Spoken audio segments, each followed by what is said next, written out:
On this episode of The Scorekeepers, join me, Daniel Farrell, as I speak with Renee. Renee is a singer, songwriter, composer, and educator based in New York. We'll be talking about her career in music, from America's Got Talent all the way to the classroom, teaching not only students, but also teaching artists how to teach their art. It's going to be a really interesting conversation. Welcome to The Scorekeepers.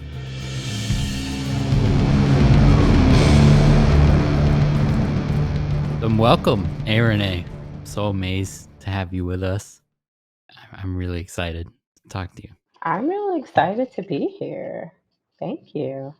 I discovered you when I was looking through the Carnegie Hall education workshops that they do, Okay. and came across you, and I listened to your stuff, and I thought you're amazing, and reading all about the stuff that you do for education is just phenomenal. So I was wondering if you could just give a brief overview of who you are as a composer and an educator, and what you're doing for our audience to have an idea about you. Sure. First of all, I don't even know what that information is for Carnegie Hall, so that's exciting. I just kind of show up and do things, and then later on, I'll hear people say, "Hey, I saw you did X, Y, and Z." So that's really cool. So, who am I? I am A Renee, aka Ashley Renee Watkins. You might find me under either of those. I don't know. I just have been consumed by music, and I have figured out a way to sort of let it feed this multi-pronged career that I've just sort of literally stumbled into for the past, uh, I don't know, almost 14, no, not 14, 10, 12 years, something like that. So I have worked for many years as a teaching artist. And, one of the things that I've loved about going the teaching artist route is that it really gives the opportunity to keep your art central. So, as a teaching artist, I've done a lot of work around songwriting and just music making in general. And I honestly became a declared songwriter many years into my teaching artist career. Prior to that, I was just doing already composed music. So I was an opera singer, still am, did jazz, musical theater, all those things. And through teaching music and just keeping my hands in it, I started to figure out that I wanted to make it as well. That's That's a awesome. very abridged and different way that I've ever told that. No, I like it. How did you get your start in music? I feel like people always have these crazy stories of how they get started. How do you get your start? I mean, it depends on what your start is. So if it's, church choir, Sunbeam choir in New Orleans at age 6, or if it's, studying in university, and I got a master's degree in vocal performance with a concentration in opera. So that just sort of sent me down a path for a few years doing that. Um, and I did a crazy thing in 2014, I guess. And I went on America's Got Talent with my then singing partner. I think that was my start to music in New York. I'd obviously been singing many years before that, studying training, but that decision just sort of sent me down that uncharted path where it's kind of like choose your own adventure from now. Yeah. Yeah. So from that, we were already kind of outside of the mold of, classical or traditional opera career. We were now, working with agents, and we were booking these concerts that were what we called genre busting concerts. So we were already singing different styles in addition to opera. We might have some jazz or some musical theater or some gospel. Yeah, I think making that decision just really started to open up what music was for me. So I feel like that was a big restart. I had seen America's Got Talent in your bio, and like every press thing I had read about you always talked about America's Got Talent, and I was like, she's probably so tired of hearing about this. Well, I just speak about it in a different way now, Right. because it's a part of my story. So I own it. I'm proud of it. I'm proud of what we did. I'm proud of the performer that it made me, because I definitely upped my performer game after that, and going into these different spaces, and really it changed from being an opera singer that was like inhabiting a role, and having that performance aspect, which I have done and can do and still do, um, to really being up close and personal with an audience. Um, and that's just a different kind of performing, and I actually love Right. it. I had seen that you had recently joined faculty at Rock Nation School of Music, Sports and Entertainment at Long Island University. So amazing job! Congratulations on that. Thank you. Could you talk a little bit about what that role is and what your duties are? Yeah. So it's actually crazy because that job could definitely be full time. But I am like a music teacher in the night right now because I work full time for the Juilliard School. Right. So at Rock Nation, my primary focus right now is on my voice studio there. I'm working with some really amazing young singers. The thing that I love about this program is the thing that I think I love about my own music journey, which is that it's not just focused on one style. So it's a CCM sort of modeled program, contemporary commercial music, but there is also the opportunity for students who want to study classical, to study with quite a few of the teachers are classically trained, and there are performance opportunities there as well. But my vocal studio consists of singers that sing pop, and are pursuing professional careers in pop, R&B, music theater, indie kind of music, and classical. So it's Are the students there? They're just focusing on the performance aspect. They're not doing songwriting with you.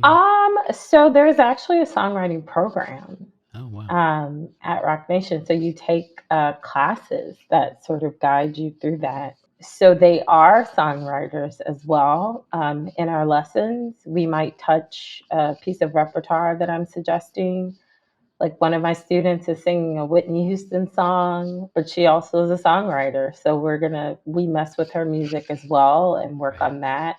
And I have a number of students. They're not just performance majors; they're music MTech majors. So they focus on the music production side, but they also are really talented singers. And then there are some students that are really going for a musical theater career. So that's looking at repertoire, that's preparing them for that. When you have your students back to back to back, and you're hopping from one style to another style to a totally different genre, how do you like refocus yourself and like approach each one differently? Well, that's why I said like that time in Act Two was brilliant because we literally hopped genre to genre in concerts. We would literally call it switching gears. And, we might sing a gospel song and then turn around and sing Bellini What a something. mashup. Yeah. So, and sometimes we do a mashup within a song, jumping genres. So with my students, I actually keep some running notes on them so that I can just quickly read over what we'll be working on, what's that approach, and the technique is there's some things that are a little different, but good singing is good singing. Because of my teaching artist career, I've always gone by a culturally responsive pedagogy. Well, not always, but I'd say the last, I don't know, 8 or 9 years, that's been like a heavy, heavy focus. So I've always had sort of a trained eye and ear and focus on individualism with students. So it just kind of all meshes together. And it helps me to just see this individual that walks into the room, and I'm like, oh, yeah, we were working on this last week. I have my notes, keeping track. I know I have some goals that I want them to hit. So you mentioned very briefly, kind of slipped it in there by your work at Juilliard as a Yeah. music curriculum specialist. Hmm. Can you talk about, what that entails? Sure. Yeah, so it's a really cool job. It's like a teaching artist 2.0 or 20.0. 20.0. Um, so in my role, I primarily design music curriculum supports, and those lessons are used by teachers within our network, which I never really talk about Juilliard that much because I never know. I feel like you got to sign a press release or something to talk about. An NDA. But right, like Rock Nation is like, talk about us, advertise us, if we want students, because I'm always looking for students who want to come and study. Yeah, so with Juilliard, it's really cool because we work with schools all around the world. So I currently support schools that are in China, Switzerland, and right here in the US, and really just support on teaching and learning, and then utilizing the resources that we create, but really just covering what is inclusive, what centers student choice and student voice in creative learning environments. Wow. I mean, there's just so much to that. Hmm. And you're actually the first person on the show as a music educator. And it's so Really? not talked about enough, the efforts that teachers make in bringing music to students. Because I feel like music, if you succeed well in teaching music, it totally branches out into the other academic areas. But I also saw that you were working with the Lincoln Center and doing these pop-up classrooms. So going into that, I assume it's K through 12, right?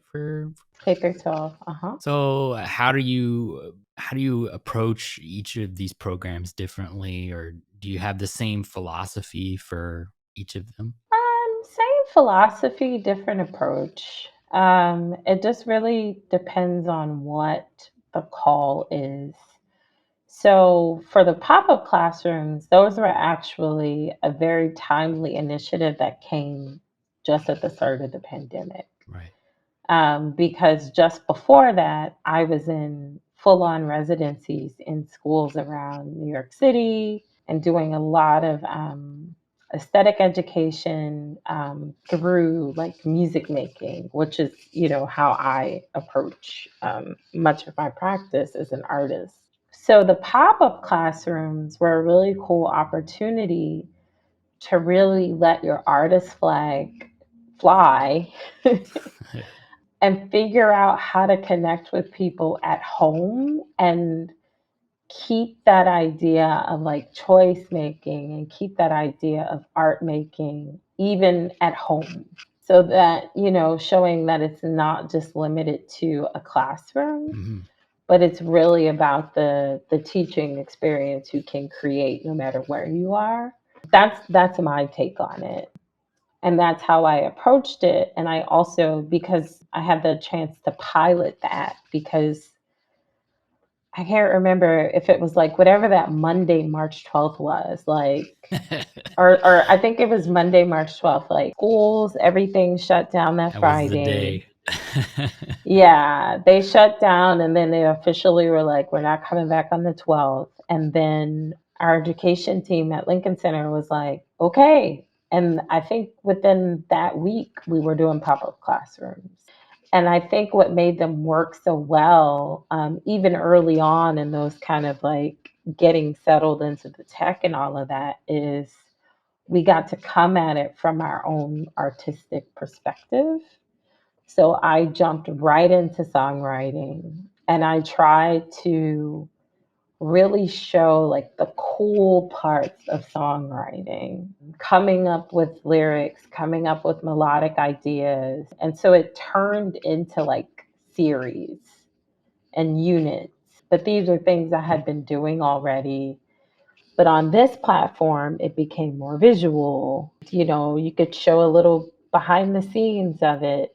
And so it was, that's really what kind of drove the pop-ups. And the subject matter started to shift a little bit. I even did some around opera specifically. So then it was like composing an aria. So it was still that opportunity to like jump genres in coverage rather, through the pop-up class. The pop-up classroom still going on, or was that kind of stopped when we got back to normal, I quote? I think they changed and they're not as, I don't know if they're still online as much. They had started to evolve already in 2020. I did some in-person sort of ones that I think we were still calling pop-up classrooms last year. So now I think those have kind of taken on a different life, as in when there's a space for Lincoln Center to be activated, that concept of a pop up classroom is now in that space, I think. Last season, we had a lot of people coming on and talking about how their experience in the pandemic changed the way that Hmm. they were approaching their art form or Hmm. their whatever they were working on.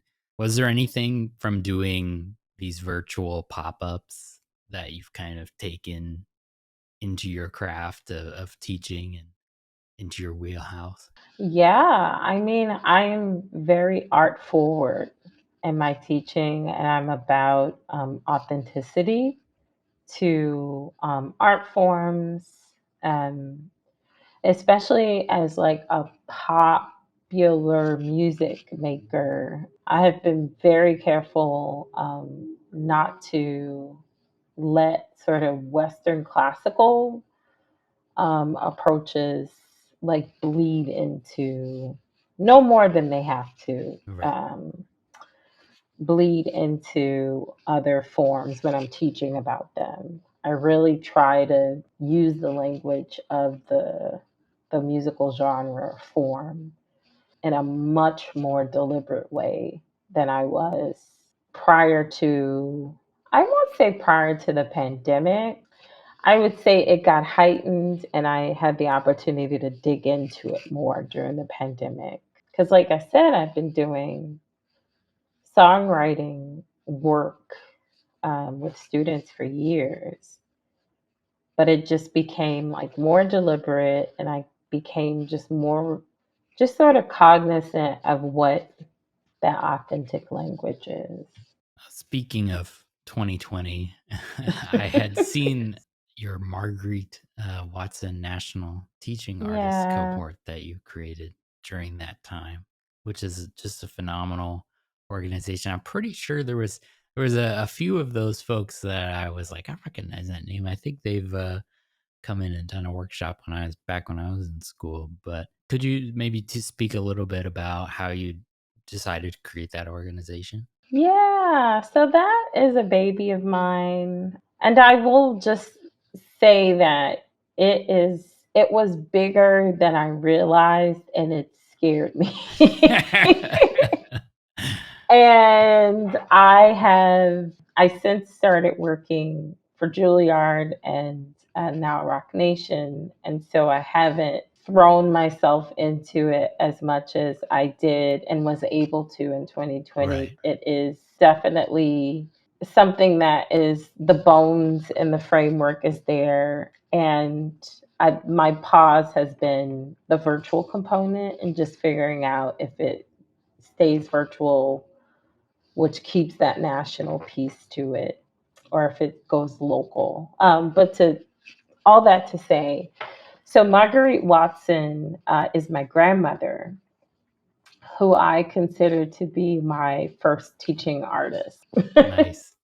She had had a stroke either right before I was born or just around the time I was born, and so it made her not bedridden, but she needed assistance to do a good bit of things. So I would sit at her bedside and she would just teach me music and teach me singing and all those things. And so she really just started this foundation of music for me. So I thought it makes sense because I see this cohort as a space for new and emerging teaching artists to come in and just have a little incubator space to hone in on really what style of teaching artistry they're interested in. What are those pillars of good teaching for them? And yeah, so that's pretty much what it has been. 2020, that inaugural cohort was phenomenal. And all of the guest speakers that I had were just, it was so rich. So it's definitely something that I have kept. There is an application that's just waiting for me to hit publish on it. But there was a lot of things I discovered because I had had that vision for years, and the pandemic allowed me to actually, get the infrastructure together. So it's there. It's just waiting. It's kind of one of those things. My grandmother's name is on it, and it took a lot of time to. We met monthly, but I also really believe in the power of mentorship because I've had some very powerful mentors and have a very powerful mentor who has brought me into rooms I didn't even know I belonged in. So there is a heavy, heavy mentorship component to it. And so that just means I have to be very responsible with my time and my energy. And currently, I work 5 days a week and 4 nights a week. So I just want to be really responsible with it. So the cohort will have another cycle, but it's just a matter of timing and just really deciding if virtual is the right format. It's tough. I've seen a lot of organizations the past probably year that have had to have that similar kind of debate whether they keep something that they had remote and national during the pandemic and whether they scale it back down because there is a benefit to those in-person stuff, but you do lose an accessibility. The reach, Yeah.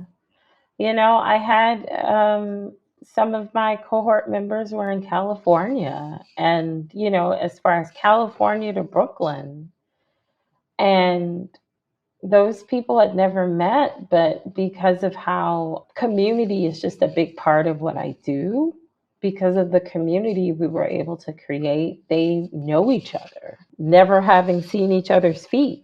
But so it's a decision that I really have to make. And then even the length of it, it was a 6 month cycle. The next cycle that I am waiting to hit publish on is a year cycle with some community partnership components. And once I hit publish, I have to decide if I'm going to staff it a little bit because it's not something I created, something that I cannot and should not do by myself in a responsible way. Well, I'm sure whatever you decide to do is going to be fantastic. When it comes to teaching artists, I feel like when I was in university, some of the best professors and faculty I ever met, and mentors, like you said, were always artists, teaching artists, artists in residence, teaching artists. Do you think that that's something that could be brought over into the public school, like K through 12 ecosystem of having more teachers that are practicing artists, maybe even guest artists, guest teachers somehow? In a way, it exists. It exists through a lot of school partnerships with cultural institutions. So that's how I have, been so active in certain school communities. It's been through a relationship primarily with Lincoln Center and, the New York, the DOE. So, depending on the residency, I've had a pretty strong presence there and could, do some damage in a good way, of course. Like one of the last residencies I did was probably the dopest residency I've ever done, which was songwriting, but from a commercial perspective for students, had the activism sort of lens on it, but still writing with commercial ideas around music. And the culminating project was me bringing in an engineer and having recording sessions Wow, that's awesome. with each class, which is crazy because, usually you go into a recording studio, there's a booth, there's some kind of noise control environment. But because we were in schools, we had to record live in classrooms with, sometimes a classroom of 30 students. And because of the nature of what we were doing, the buy-in was insane. I still have, the recordings that the school let me take, and you could hear breath. You could hear breathing. It was so quiet and everyone was so locked into the process. And the engineer also had the session up on the board. Wow, that's So you cool. could actually see sound going in and see the waves and just really start to understand how music is made. The music that you hear is made That's amazing. I while I didn't doing even know it. how to plug in a microphone until I got to undergrad. So that is fantastic. Yeah, they learn. We were teaching very quick terminology. Like when students had to punch something, we were like, punch it in, and they knew exactly, and it was amazing. So I say that to say, I think it would be great if existing music teachers, they have such a demand on them, and it's draining. It's even draining for me as not being a full-time music teacher, but working in music education essentially full time. It's tough to like keep your art central in that. So I but they also have a different task. There's a lot of foundational knowledge that they have to be responsible for that a resident artist would not be responsible Right. for. So I think it's a yes and. I think, music teachers need space and time, which is just a hard ask in I think every teacher needs education. the space and time these days. Yeah, but also I think it works in partnership. I think you have music teachers that are teaching those foundational skills and knowledge. And then you have residents that are coming in and really helping to focus on that application, process and application kind of lens. So I think it's a hand in hand kind of thing. It must be great in somewhere like New York where you have such a community of artists available. Yeah, I mean, it's why I it's one of the reasons why I push for the cohort, because I think young artists, especially young practicing artists that live in New York, often don't even know about the field of teaching artistry. And there's just such a prime opportunity to grab someone that's in, sort of in their young artistic prime that might need a supplemental job or a supplemental career that can be doing something that feels really good, doesn't pull you out of your element. And New York is just like primed with amazing artists that I think would be great in this field. What would you say to our listeners that are musicians or other artists about how they can get involved and become teaching artists in their communities? There's lots of ways. It can start with your own work, thinking about maybe some self-guided or looking for individuals who are offering organizations that are offering some of that initial training on like curriculum design and lesson plan designing. Cohort redevelops, you can come to me. But it's really finding organizations that are sort of hiring like beginning teaching artists. And that, because some folks like a Lincoln Center might ask for a little bit more experience, but there's other smaller cultural institutions and smaller organizations that will hire a teaching artist.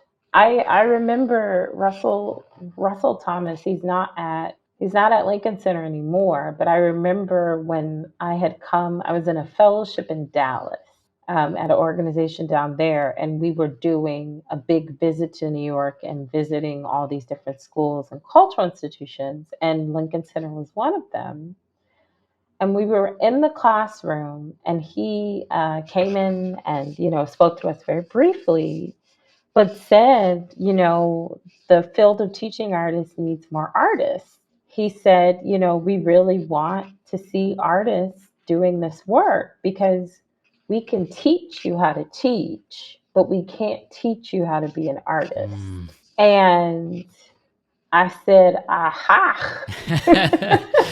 I love that. That I was already in a teaching artist fellowship and just really beginning my teaching artist career. But that stuck with me. And I have just sort of taken that on as a sort of charge now on the other side to say, I could teach you how to teach. You just need to be an artist. I love that. I want that on a t-shirt. I love it. So on a fun kind of side note, I saw that you are a co-host of the Indie Opera podcast. Oh, I've uncovered the dirt. Oh no, I love my indie opera fans. So for our audience, it's a podcast about the opera industry, problems of modern productions that they might face, as well as focusing on kind of newly composed operas and new renditions of classic stuff. I think a lot of people kind of just think of opera as, stingy people and wigs and, really old music. But there's a lot to it. There's a lot more to it, and especially in these modern takes. And I was wondering if you could just talk a little bit about podcasts and maybe what your favorite part of the role of being a co-host on that show is. Yeah, what I love about the podcast is that everyone is so smart, first off.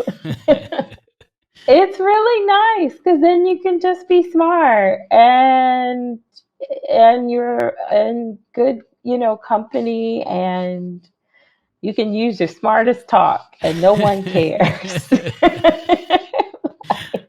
Yeah, they're all artists themselves, conductors, directors, fellow singers. Brooke Larimer, who's also a co-host with me, she and I we've been roommates in New York at one point. We did opera camp together all the way back in, the early 2000s, or not that early, but early-ish 2000s. And, what I really love about those conversations are that everyone agrees that there needs to be conversations around this field of opera, around and challenging conversations. And everyone is willing to take on a different perspective by the end of a show. And I think that's what makes it really fun. I have my thoughts around opera. I could preach about it all day. I think, I was just saying this to someone yesterday that I think the thing that appeals to me about musical theater is it used to have sort of a fixed sonic identity, and that has shifted when I'm working with a student, when I'm working across several students on musical theater pieces. I may be working across several Oh, genres. yeah.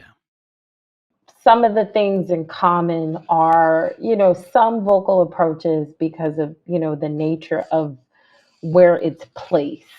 So it might be for mic singing, or it might be a belt, but it's still some things that allow it to have it. A show can have its own sort of stylistic identity and its own sonic identity within under the umbrella of musical theater. And what I find for opera is while you have some operas like Fire Shut Up in My Bones, Terence Blanchard's opera that debuted last year, and you have some operas like Blue, and a few that are coming along that are actually starting to push sonic boundaries, there's still a push to maintain like an operatic sonic world because it only, like when I used to go and do opera workshops with kids for different opera companies. I used to work for Dallas Opera and a few different other places. And one of the big things was opera singers don't use mics. Opera singers sing in this way, and that's what defines an opera singer. And if we're okay with that, then fine. I just know that for musical theater, you don't have to put that rule on it. Yeah. And it's still musical theater. So I don't know. I'm just always curious if there is something else that makes opera opera other than just this one sort of sonic approach. Do you think that the more commercialized aspect of Broadway, of musical theater, is why there is such this breadth of sonic aesthetics compared to maybe opera? I mean, it's possible. I mean, because, you just said the word commercial. So it's kind of driven by the public. Yeah. But opera was driven by the public as well. And then somehow it became not driven by the public because there's all these stories about it happening in, salons and, Yeah. you I mean, all know, classical music was at one point popular music. yeah, so there's all these stories about it, and it was allowed to evolve. We study all these periods of music where it had some type of evolution to it. And, now the evolution is like atonal. Like, or, just like not having clear tonal centers all the time. And I mean, hey, listen, like to each his own. I'm just saying, like we're studying all these periods. The periods exist for a reason. So, you know, how do we keep allowing periods to exist where things shift and change and take on new identities? I don't know. Maybe I'm just using a bunch of words. Maybe no one agrees with No, me. no, Like, no. I think it's super fascinating. The opera space, the classical space, there's so much room, I think, that needs to be made for new voices, new artists. I'm waiting for, one of my favorite things to do is I will sing like an R&B song, and in the breakdown, I will do classical improvisation. with, I actually have some music that I wrote that it hasn't come out yet, but it's a take on some classical pieces with an R&B slash like pop and trap fusion because there's space in the music for it. Yeah. So, even if it's staying in the operatic style, I'm wondering like when an opera is going to be written for with a section of improvisation in it, or where you can sort of stylistically improvise on it, where it's not just, a da capo aria that's coming back to the A section with ornamentation, but like real improvisation on it. I don't know. Like, I just think there are so many possibilities where you could keep some of that operatic sound to it, but it can still sort of lend itself to some of the musical personality of the singers. Have you ever considered working on a full scale opera yourself as a songwriter composer? I have. I just need to. I need I was gonna say time. maybe not work 5 days, 4 nights to be able to do it. Yeah, but no, I have. It started with the music that myself and a collaborator, who's actually on faculty with me at Rock Nation as well. Some stuff that we've been playing with, but there are some operas that are doing it. They don't get the publicity. Right. So I would actually love to work on that and just sort of bring some of these musical ideas I have. I saw that you just mentioned that you have an upcoming project. Everything online is your upcoming EP that you're working, very secretive. I'd love to know what you're kind of what you're working on. How's it going? It's all recorded. Um, it's just a matter of, so I have did a collaboration with an opera company, and it's just sort of waiting to have them release it. It's a visual album of, and it's a mixture of genres. So there's some just straight up R&B in there, and then there's some fusion pieces, some straight up classical pieces in there. And so it exists, it's recorded, it's a body of work. But now it becomes who gets to release it first kind of. Who gets to click? Who gets to click the button? Yeah. I love making music. I love one of my favorite places in the world is the recording studio. I love the very steep learning curve that I took as a singer, taking a even when we were doing our genre jumping performances all those years ago in concert, that does not prepare you for singing in a studio. It's intense. It's intense in the most, like, you have to be so intentional with your voice. Oh yeah. It takes so much control.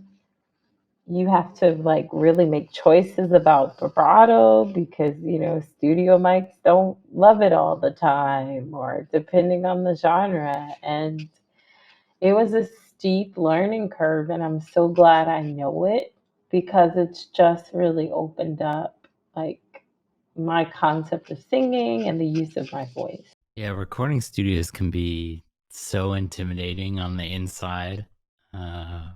Almost claustrophobic sometimes. You're just like I love them alone. though. I love the last song I recorded.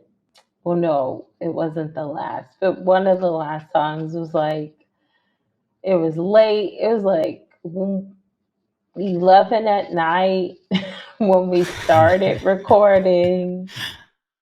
and it was just dark with like just like the cool lighting of the studio, and it's just like you and your voice, and it's just, I don't know, Just get in the vibe, get in the it's a zone. great place to be. It's Yeah. amazing.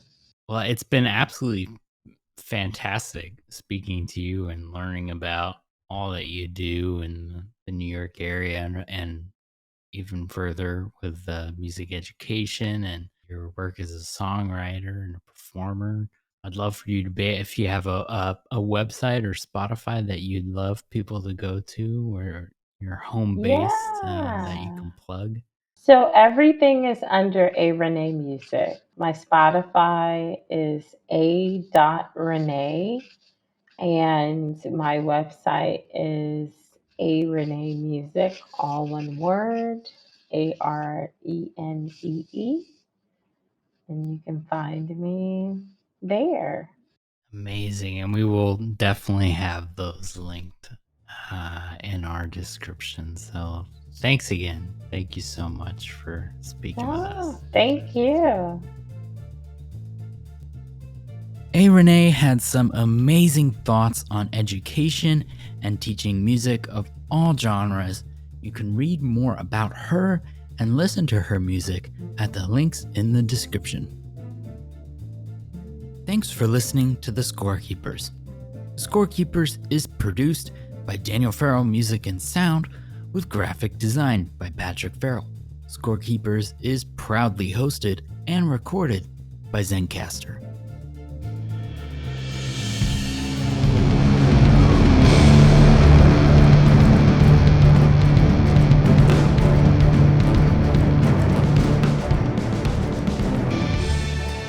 Make sure you subscribe to hear new episodes of The Scorekeepers wherever you listen. And be sure to rate and review this episode to help us find new listeners. Thanks for listening.